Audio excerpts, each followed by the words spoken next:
అఖిల భారత ప్రజాతంత్ర మహిళా సంఘం 16వ రాష్ట్ర మహాసభల్ని ఇక్కడ అనంతపూర్లో అక్టోబర్ 13, 14, 15 తేదీల్లో జరపాలని చెప్పేసి మహిళా సంఘం రాష్ట్ర కమిటీ నిర్ణయించుకుంది. ఇక్కడ అనంతపురం జిల్లా ఈ సభల్ని నిర్వహించడానికి హోస్ట్ చేస్తున్నందుకు ముందుగా అనంతపురం జిల్లాలో ఉన్నటువంటి ప్రముఖులకి, పెద్దలకి, ఇక్కడ ఉన్నటువంటి మహిళా సంఘం కార్యకర్తలందరికీ రాష్ట్ర కమిటీ తరఫు నుంచి ధన్యవాదాలు తెలియజేస్తా ఉన్నాను.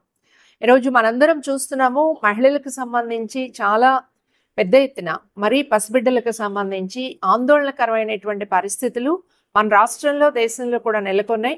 నూతన ప్రభుత్వం ఏర్పడిన తర్వాత వీటన్నిటిని అరికడతామని చెప్పినప్పటికీ ఆచరణలో అది జరగడం లేదు. రోజు రోజు మనం ఈ అనంతపురం జిల్లాలోనే చూసాం. ఒక పసిబిడ్డ 13 సంవత్సరాల పసిబిడ్డ 14 మంది చేత అత్యాచారానికి గురైనటువంటి నేపథ్యాన్ని గనక మనం చూసినట్లయితే ఈ రోజు నిస్సహాయాలుగా ఉన్నటువంటి, అంటే పసిబిడ్డలు నోరు తెరిచి చెప్పలేరు, ఎదిరించలేరు, జరుగుతుంది ఏమిటో కూడా తెలుసుకోగలిగే పరిస్థితి లేదు. అట్లాంటి నిస్సహాయమైనటువంటి ఆడపిల్లల మీద జుగుప్సాకరమైనటువంటి పద్ధతుల్లో జరుగుతున్న అత్యాచారాల కారణాలు ఏమిటి?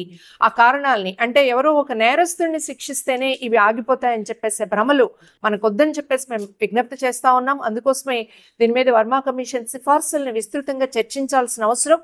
రాష్ట్ర ప్రభుత్వాలు ఈరోజు యోగాంధ్ర లాంటి కార్యక్రమాలని బృహత్తరంగా నిర్వహిస్తున్నాయి, మంచిదే. కానీ అంతకంటే బృహత్తరంగా అత్యాచారాలని నిరోధించాలి అంటే ఆడపిల్లలకి, మగపిల్లలకి సమాన స్థాయి, సమాన గౌరవం ఉండేటటువంటి దానికి ప్రయత్నం చేయాల్సిన అవసరం ఉందని చెప్పేసి మేము భావిస్తున్నాం. అంతేకాదు, మహిళలు ఎదుర్కొంటున్న ఇతర అనేక సమస్యలు ఉన్నాయి. ఉదాహరణకి మైక్రో ఫైనాన్స్.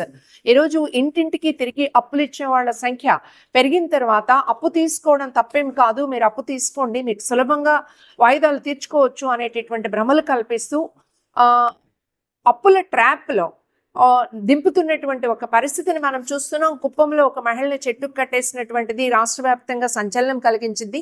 కానీ అనేక చోట్ల తెలియకుండానే ఈ ట్రాప్లోకి మునిగిపోయి వాళ్ళు ఆత్మహత్యలు పాల్పడుతున్నారు, బ్రతుకున్నటువంటి వాళ్ళు జీవోత్సవాలుగా బతుకుతున్నారు, వ్యభిచారాన్ని ఎంకరేజ్ చేస్తూ ఉన్నటువంటి పరిస్థితి ఉంది, తీవ్రంగా హెరాస్మెంట్ జరుగుతుంది.